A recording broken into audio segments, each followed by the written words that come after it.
All right, guys, what's going on? We are to the end of the week, or we're to the end of the weekend. So, hope you guys had a good weekend.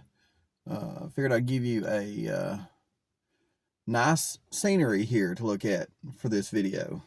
Well, most of it anyway. I got a picture or two to throw up here, and a couple video clips, but for the majority of it, it'll be a view right here that you guys can take in. Not too many people out here today. It's kind of chilly. It's in the 50s today, guys. So there's a couple boats out here.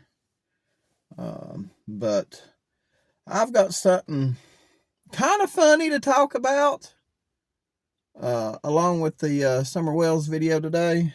So let me get my laptop fired up here, and we'll go over it. I read this today, and I thought, man, I've got to stick this in my Summer Wells video because it's kind of funny, just because the guy didn't know really what he had, I guess. So, and basically what it is,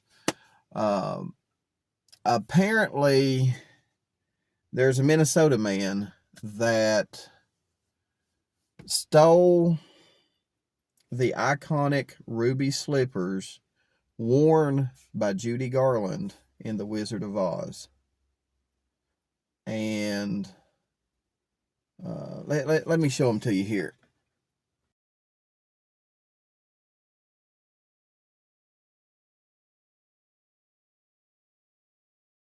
All right, so those are the slippers, you know. But it goes on to say that the man that stole them, or allegedly stole them, he's going to court and everything. No, he's found guilty. So yeah, he was found guilty. He's got to be sentenced. So we'll just say he did steal them. Terry Martin pleaded guilty on Friday to one count of theft of major artwork. Martin of Grand Rapids, Minnesota, was charged in May, nearly 18 years after the crime, according to a press release from the U.S. Attorney General's, or from the U.S. Attorney's Office in North Dakota. Martin, who is now 76, appeared on Friday in federal courtroom. Wait a minute, guys. Martin, 76, appeared on Friday in a federal courtroom. Help me out with this, guys. So, I'm trying to figure out how this is federal. Movie memorabilia. Well, let me ask you this: does major artwork fall under federal jurisdiction? I'm really confused on that, guys. Let me know if you know anything about that. I'm really confused. Why is he going into a federal court for stealing memorabilia? Anyway, not unless it's got something to do, like, the story says, not unless it's got something to do with it being considered major artwork. According to Northern News Now, he admitted to what authorities have alleged that he used a small sledgehammer to break into Judy Garland's museum in Grand Rapids in August of 2005. He then broke a glass casing to take the slippers, which he then hid in a trailer.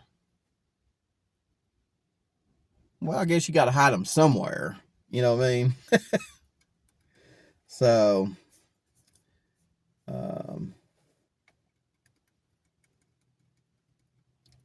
let's see what else it says here. He also said that he realized he did not want them any longer after noticing the shoes were made of glass and not ruby. He said he got rid of the pair, but it isn't clear what happened to them afterwards or how police were able to obtain them. So basically, because the slippers were not made out of rubies, he didn't think they were worth anything. But I'm here to tell you, the Wizard of Oz slippers,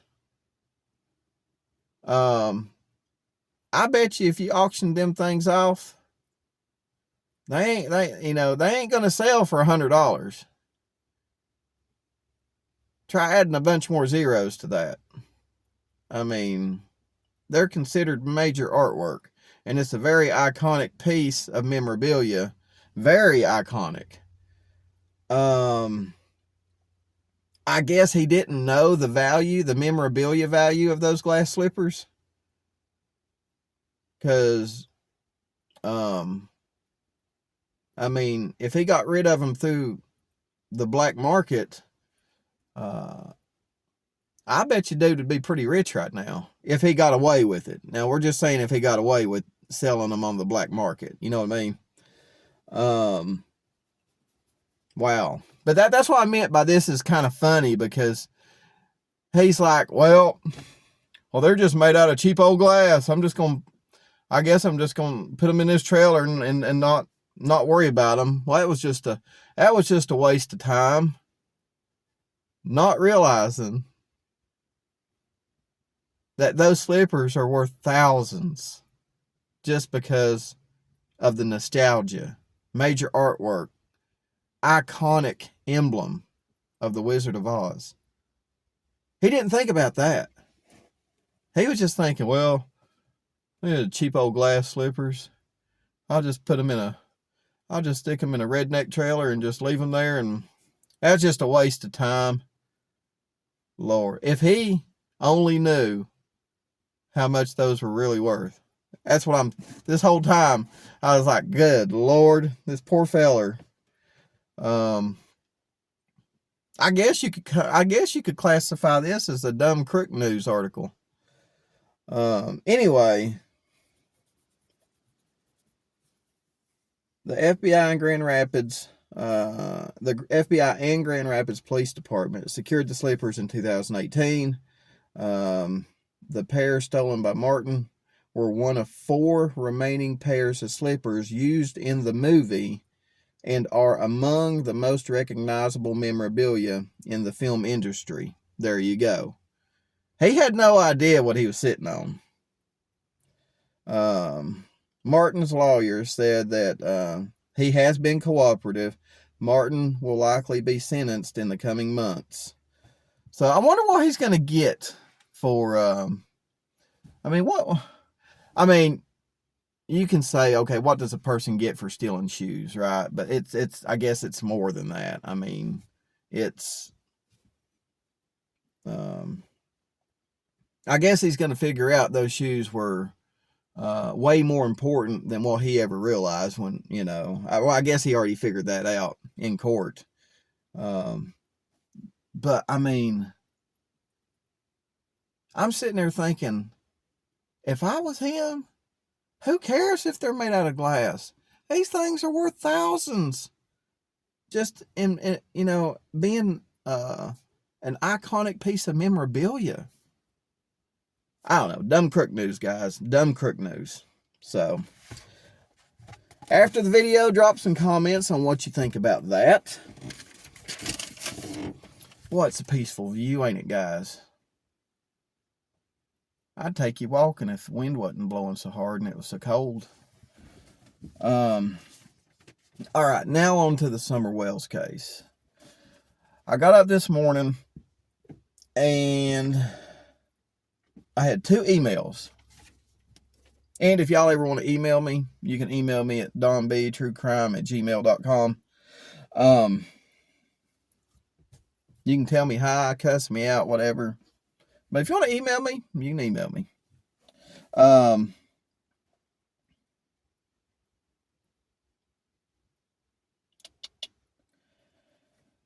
So I'm sitting here reading the email, and people are asking me to look into a particular part of Chris McDonough's interview that he had with Hunter, Alli, and great-grandbun. Just a little snippet. So I decided to go take a look to see what they were talking about. And sure enough, I see what they're talking about. They are talking about where Chris McDonough asks Hunter basically where he was at when Candace called him to say Summer was missing. And there's a couple things that I caught. The thing that they caught was the look that great-grandbun was giving Alli after Chris asked Hunter that question. She gave a really, really concerning look. I'll just say it was a concerning look to Alli.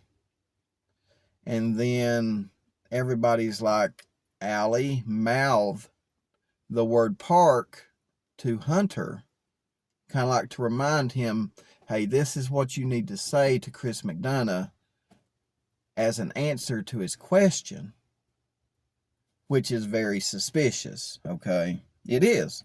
It's suspicious. So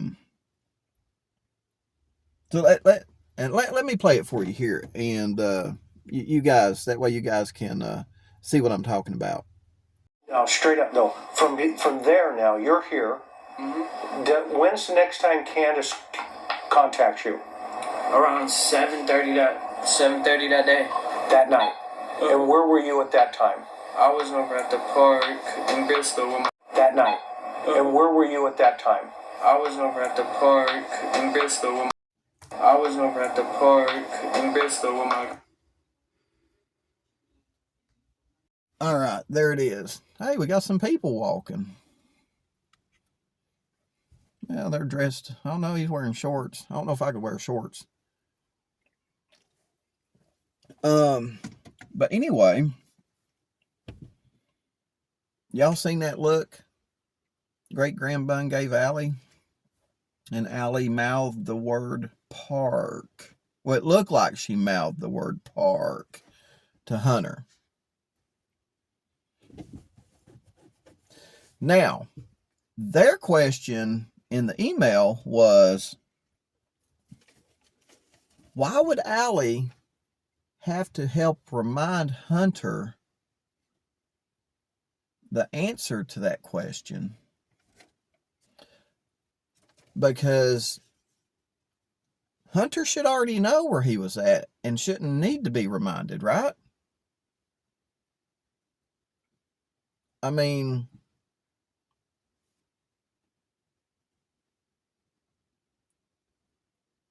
he should know. I mean, if it's a bunch of people out here walking, guys.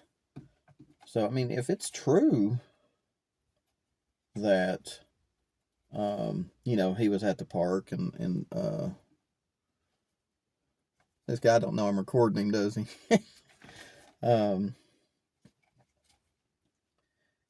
If it's true that he was at the park and he was answering it, it should just came to him like that. So I don't know why she would have to answer for him or help him answer the question, you know what I mean? And the other thing too, guys, listen to this. Now, I caught this. They didn't mention this, but I caught this. Did y'all hear Hunter say that Candace called him at 7:30?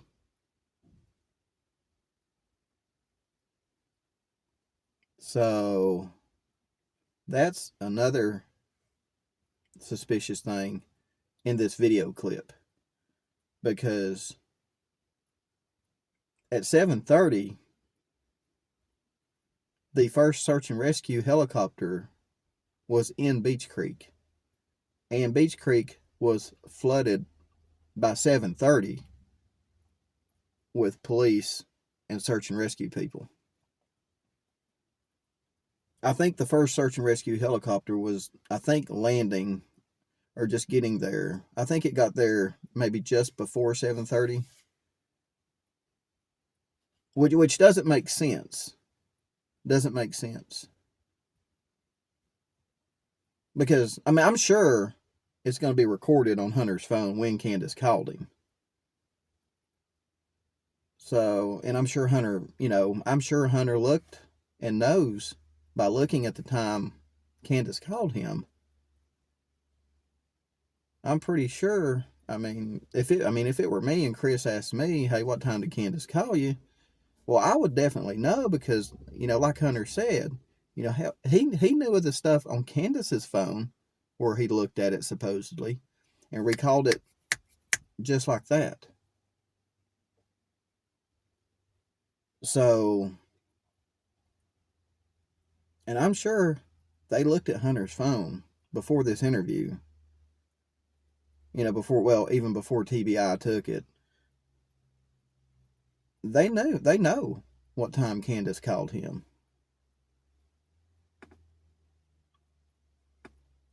So it's really suspicious that he says 7:30.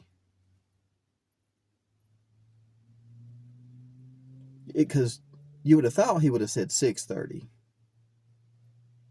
Because 6:30 lines up with, when the police were called, right? At 7:30, I would think Candace would be talking to police or in the house hiding from the police.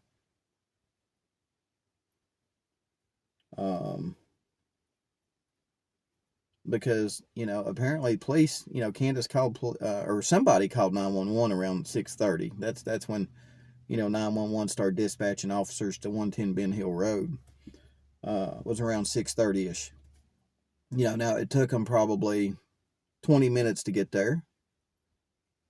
So that would be close to 7.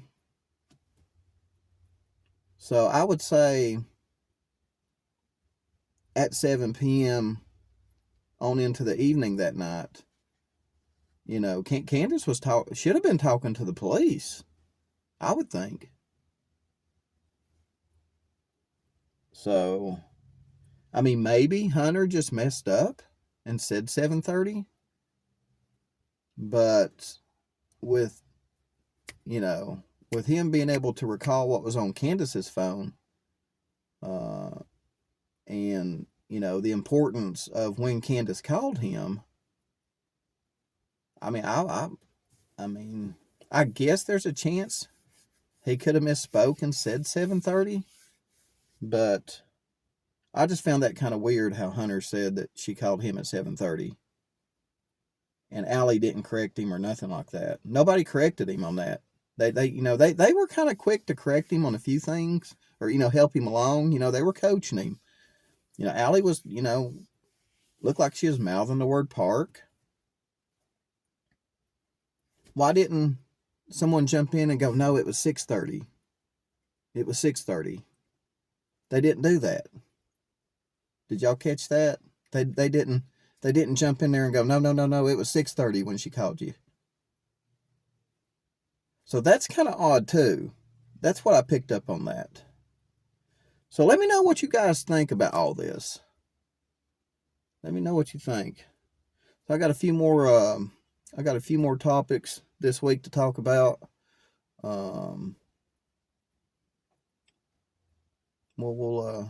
It's interesting to look back now and pick apart some of the verbiage in some of the press conferences, interviews, and stuff like that. 2 years now that we've had time to digest everything and kind of go back and look at stuff. It's kind of like a movie. You watch a movie 5 or 6 times. On the 6th time, you go, I can't believe I missed that. Right? It's the little things that you miss, and you're like, So, anyway, let me know what you think about all this. Do you think maybe Hunter misspoke and they just didn't correct him? Which I figured they would have corrected him on the 7:30 because, I mean, that's something important right there. You know, I mean, if I was Alli, I'd have been like, Hunter, no, she called you at 6:30. That's what I would have done if I was Alli, because she jumped in there a time or two to help him out with, you know. So let me know what you guys think about all this. I think it's suspicious. But is there anything to it? Who knows? But it definitely has some mystery behind it. You know, especially with Alli mouthing the word park to Hunter. I mean, if he was truly at the park, like he said he was, I don't think Alli would have to mouth the word park, you know, lip the word park to him. And then why would it trigger great-grandbun to look at Alli the way she did when Chris McDonough asked Hunter that question? It's just something weird there, guys. There's something weird there. And I'm not trying to insinuate nothing, but I'm just telling you, it's not a normal reaction for a simple question. You know what I mean? So, yeah, drop your comments below, and I'll see you guys tomorrow. Y'all have a good day.